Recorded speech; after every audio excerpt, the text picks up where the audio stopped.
Olá pessoal, sejam bem-vindos à nossa terceira videoaula da disciplina de Programação Aplicada, onde nós estamos trabalhando os conceitos de programação no ambiente do Python. Então, essa terceira videoaula, ela é dividida, ela trata da temática variáveis e entrada de dados. E tem a parte 1 e a parte 2. Né? E nós vamos dividir em duas videoaulas. Nessa primeira videoaula, nós vamos mostrar aqui para vocês os nomes das variáveis, como se identifica o nome de variável no Python, os tipos de variáveis numéricas, as inteiras e as números reais, as variáveis do tipo lógica, são as variáveis que recebem verdadeiro ou falso, e as variáveis de texto, variáveis do tipo string. Tá? Isso tudo tem como referência, que vocês podem se aprofundar, o capítulo 3 do livro Introdução à Programação em Python, tá? De Menezes. Então, fiquem à vontade, né? Se vocês quiserem adquirir e estudar o livro, é uma boa referência.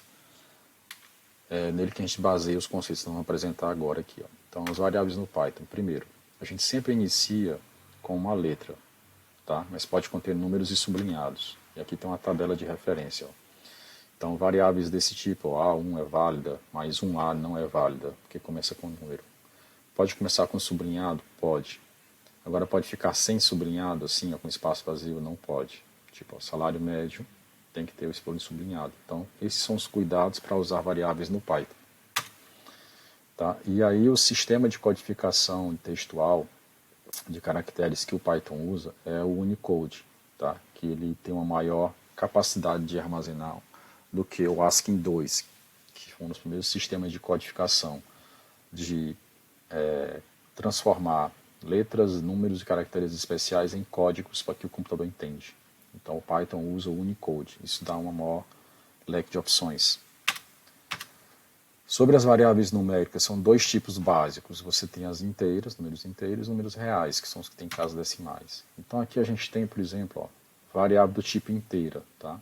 Ela não usa casa decimal, tá? É um número inteiro, que é um exemplo de uma célula no Python.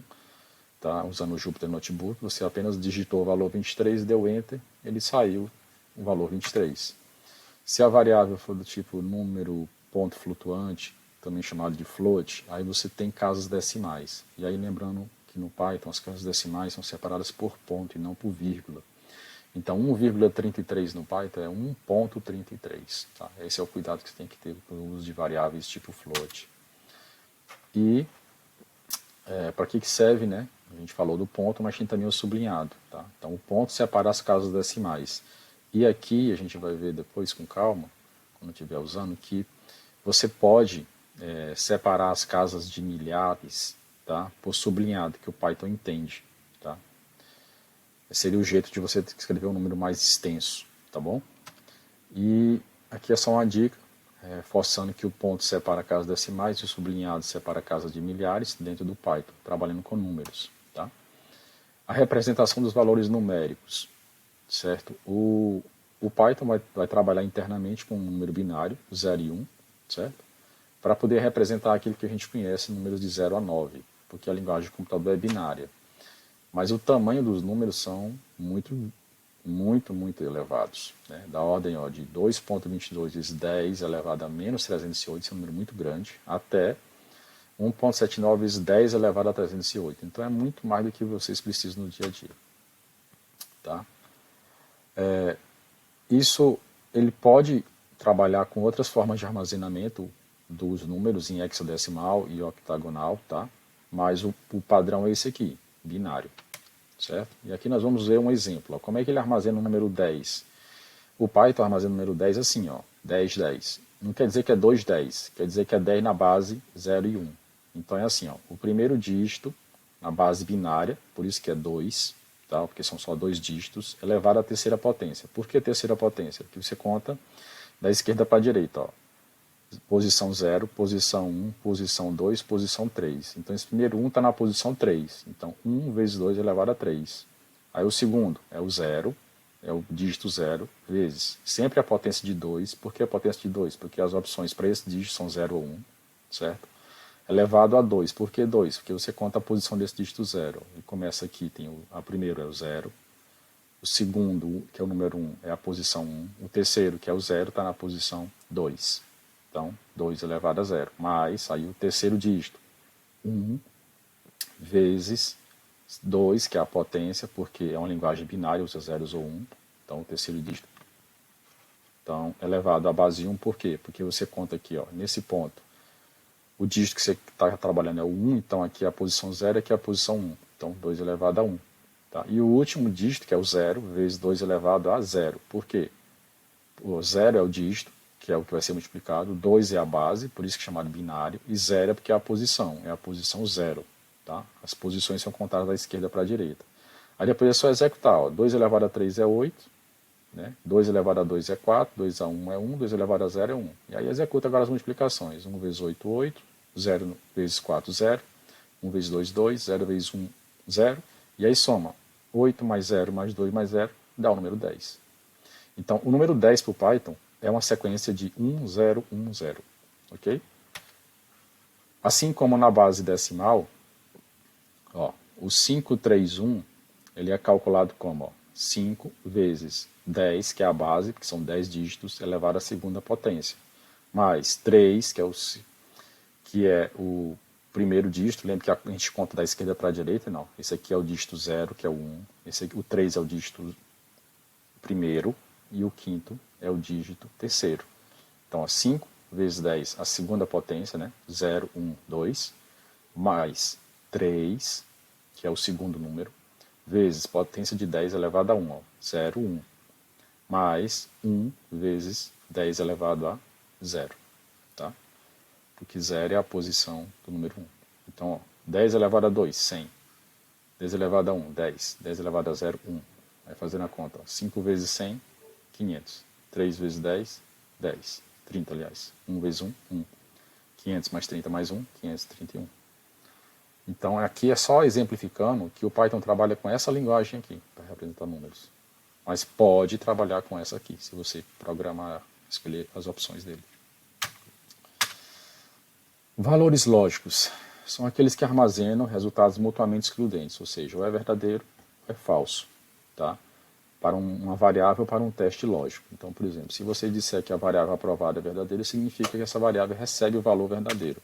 E aí no Python, pessoal, o verdadeiro é escrito pela palavra reservada true com T maiúsculo e falso com a palavra false com F maiúsculo. Não pode colocar o T e o F minúsculo, senão vai dar erro, tá bom? E aqui é um exemplo simples da aplicação, ó. Se diz que A é true, print A faz true, na célula 17. Na célula 19, ó, A é false, print A, ele printa falso. Ou seja, ele printa o valor da variável. Aí aqui já é a aplicação num teste lógico. Ó. Nota 7, média 7. Aí, aluno aprovado igual nota maior que média.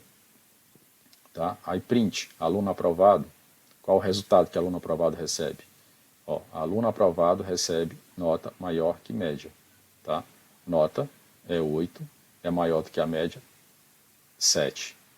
Então, se 8 é maior do que 8 é maior do que 7, esse teste lógicozinho aqui traz para o aluno aprovado o valor true.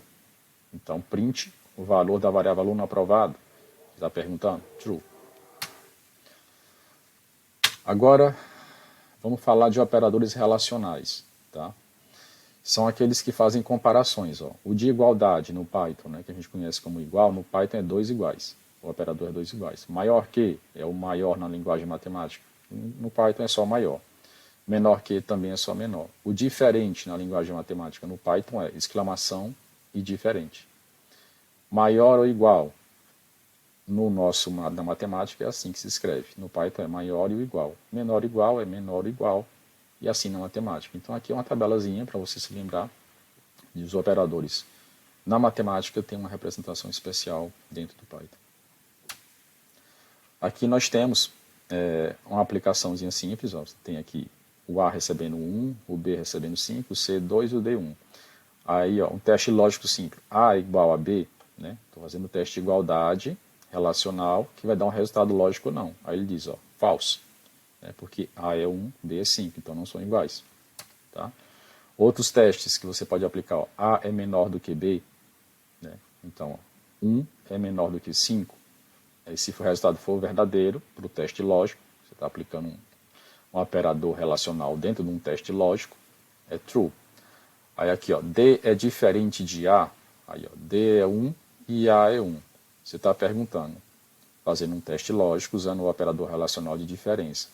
Aí ele vai dizer, ele vai olhar 1, não. Você perguntando, 1 é diferente de 1? Não, não é. Então ele retorna falso. C é menor ou igual que B? Então aqui é um teste lógico usando o operador relacional menor ou igual. Então, ó, C, que é 2, é menor do que B, que é 5? Sim. Então, ele traz true como resultado. Certo? Todos esses testezinhos, eu recomendo que vocês repliquem ele no Python, né? Tendo ele já instalado na máquina de vocês ou usando os consoles virtuais que a gente mostrou como usar na nossa última videoaula, na videoaula extra, né, de consulta pública. Operadores lógicos do Python. Então, dentro dos operadores, dos testes lógicos, tem operadores também do tipo lógicos, que é o not, o and e o or. O not é para negar alguma coisa, o and é para testar duas condições ao mesmo tempo, e o or é para testar também duas condições ao mesmo tempo. Então, o primeiro, ele requer só um operador. Se você botar not true, ele já retorna false. Operador binário, que são esses ands, ele precisa de duas coisas, precisa comparar, né? True and true é true, quer dizer, verdadeiro e verdadeiro é verdadeiro. Agora, falso e verdadeiro é verdadeiro. Esses aqui são maneiras de você executar testes lógicos usando operadores lógicos, certo? E aqui nós temos as tabelas que dão já os resultados desses operadores. Ó. Se a variável for verdadeira e você aplicar o not sobre ela, ela vira falso. Se ela for falsa e você aplicar o not, ela vira verdadeira. Se você quiser agora aplicar o operador lógico AND, tá? Se a variável 1 e a variável 2 ambas forem verdadeiras, então V1 e V2 só será verdadeiro se as duas forem. Porque o I é um operador de interseção, tá? Tem que ser a mesma coisa nos dois. Então, ó, os dois são verdadeiros, é verdadeiro. Os dois são falsos, então é falso. Agora, se qualquer um dos dois for falso, para o Python, então o resultado é falso, certo? O operador OR faz exatamente o contrário, ele é mais flexível. Ele é um operador de inclusão. Ele só vai ser falso realmente quando os dois forem falsos. Se qualquer um dos dois forem verdadeiros, ele é verdadeiro. Ó. Variável 1 e variável 2. Se 1 e variável 2 for verdadeiro, os dois são verdadeiros. Se a variável 1 for verdadeira, a variável 2 for falsa, as duas ainda continuam sendo verdadeiras, porque pelo menos uma é verdadeira, quer dizer, V1 ou V2. Então, fazendo o teste lógico, usando o operador OR, se uma for verdadeira, pelo menos uma das duas for verdadeiras, ele retorna verdadeiro. Mesmo que você mude a ordem, ó, que V1 se torne falso e V2 se torne verdadeiro, tá? Aí você tem aqui ó, o V como resultado ainda como verdadeiro. Porque se os dois forem falsos, você tem como resultado, aí sim, os dois tendo a opção de false. Tá? Nesse caso, eles seriam OR, por quê? Ela seria falso por quê? Porque aqui você tem ó, falso e falso nos dois.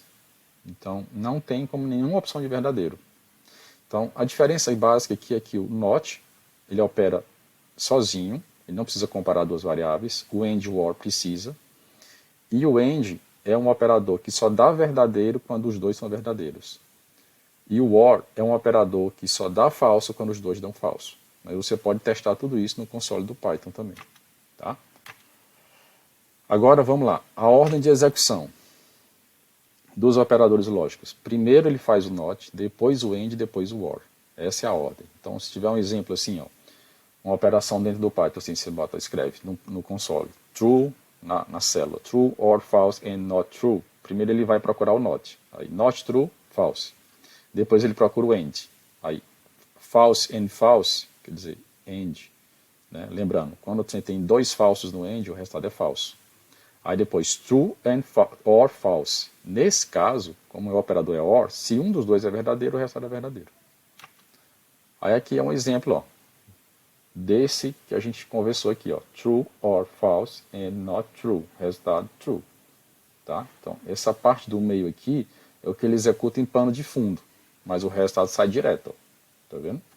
Mais uma vez eu recomendo você repetir essas operações que a gente está conversando aqui no console virtual do Python ou no próprio Python via Jupyter Notebook, se você tiver instalado ele, tá? Operadores lógicos, ordem de execução deles, quando a gente compara os operadores relacionais de comparação, que são esses maior, menor, igual, diferente, tá? Com os operadores lógicos. Esses são feitos em segundo lugar. O primeiro são os operadores relacionais. Então, fazendo uma regrinhazinha aqui no exemplo, por exemplo. Salário maior do que 1.000 e de idade maior que 18. Como é que ele vai resolver esse teste lógico? Primeiro, ele vai procurar os relacionais. Não, os sinaizinhos os testes relacionais, que são esses operadores aqui de maior. Então ele vai lá. Idade recebe 30, 30 maior do que 18, salário 2.000 maior do que 1.000. Então ele faz a seguinte pergunta: 30 é maior do que 18? Sim. Então ele dá como resposta true. 2.000 no teste lógico é maior do que 1.000? Sim. Então ele dá como resposta o sim é true. Aí só aí é que ele entra no segundo nível com os operadores lógicos, tá? Que seria o AND. Aí ele faz o teste. True and true, qual o resultado? É true. Então aqui ó, é um exemplo. Esse exemplozinho aplicado. Ó. Salário recebe 2.000, idade recebe 30. Aí, ó. Salário maior do que 1.000 and idade maior que 18. Qual o resultado desse teste lógico? É true. Tá? Então, exercíciozinho, repliquem isso aqui no Python para ver isso funcionando. Sem replicar você não vai conseguir entender isso aqui funcionando. Só olhando vai ficar difícil. A variável string, pessoal, a última variável que a gente vai ver hoje é uma variável que significa texto. Tá? O Python pode armazenar, entre aspas duplas ou simples, qualquer texto. Tá? Dentro das aspas vale qualquer coisa. Inclusive para ele, ó, cada letrinha tem uma posição, entendeu? Até os vazios tem. E ele começa a contar aqui, ó, de uma posição 0, aí 1, 2, 3, certo? Vamos ver essa indexação agora. Ó. Olha como é que ele conta aqui. Ó. Digamos que você tem uma variável chamada A, B, C, D, F, G, H, I. Então a posição de indexação é assim. Ó. O A está na posição 0, a letra B está na posição 1, o C na posição 2 e assim por diante até chegar ao 8, que é a letra I. Mas a indexação também pode ser feita complementarmente. Esse é o índice convencional do Python, mas existe o índice negativo, que é a complementação, ou seja, você está vindo aqui, ó, 0, 1, 2, 3, 4, 5, 6, 7, 8. E aí, se você fosse para a esquerda, seria menos 1, menos 2, menos 3, menos 4, menos 5, menos 6, menos 7, menos 8, menos 9. Ou seja, por exemplo, o C, a letra C desse string aqui, que é essa sequência de letras, pode ser obtido tanto pela posição 2, como pela posição menos 7. Tá? Esse índice negativo é muito menos usado. O mais usado é o índice positivo. Ok? E para obter o comprimento, né, ou seja, qual é o tamanho do string, você usa esse comandozinho aqui no Python. Você bota len, a variável que recebe o string aqui dentro. Tá? Vamos ver isso aqui funcionando. Ó. Por exemplo, aqui dentro do console do Jupyter Notebook, na célula 1, a gente botou aqui, ó, A recebe o string programação. Aí, ó, print A. Tá, ele printou a palavra programação. Certo? Aí você bota aqui, ó, len de A, quer dizer, qual é o comprimento de A? Ele retorna 11 dígitos. Tá? Então existe o 0, que é o P, o 1, que é o R, o 2, que é o O, e por aí vai. Mas no total são 11. E aí você pode pegar um pedaço, ó. Qual é a posição 3 de A? Aí você diz aqui, ó, o A, abre colchetes e bota o 3. Então ele vai pegar, ó, 0 é o P, 1 é o R, 2 é o O, 3 é o G. Então o A na posição 3 é G. Aí você pegou um pedaço de G, né, que a gente vai ver isso com calma depois, ó, recortou um pedaço do string, atribuiu uma nova variável chamada A na posição 3 e mandou printar. E ele trouxe, ó, ao invés de programação, ele trouxe o G. Tá? Agora, às vezes, o que pode acontecer dar errado? Você viu que o tamanho do teu texto, né, ele é 11. Tá? Só tem 11 dígitos. Se tu mandar voltar à posição 12, ele vai dar erro. Ele vai dizer, ó, string index out of range. Quer dizer, você está pedindo uma posição de um string maior do que o tamanho dele, tá? Então, atentar para esses pequenos erros no uso dos strings, tá? E era isso, pessoal, que a gente tinha para mostrar na nossa videoaula que trata de variáveis e entradas de dados, na parte 1 dela, onde nós apresentamos como se dá os nomes das variáveis, com destaque os nomes não podem começar com números, nem ter espaços vazios. Falamos das variáveis numéricas, que são as inteiras e as pontos flutuantes, destacando que você tem que trabalhar no ponto flutuante. O ponto é vírgula, né?